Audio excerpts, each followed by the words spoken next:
सिद्धाने लाकडे फोडल्याचे सांगितले.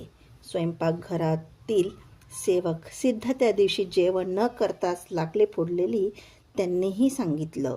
तेव्हा बसवण्णाच्या डोळ्यात अश्रू आले. नाही सिद्धा, तू अशा प्रकारे काम केलंस तर शरीर कसं चांगलं राहणार? हो, मीही तेच म्हणतो.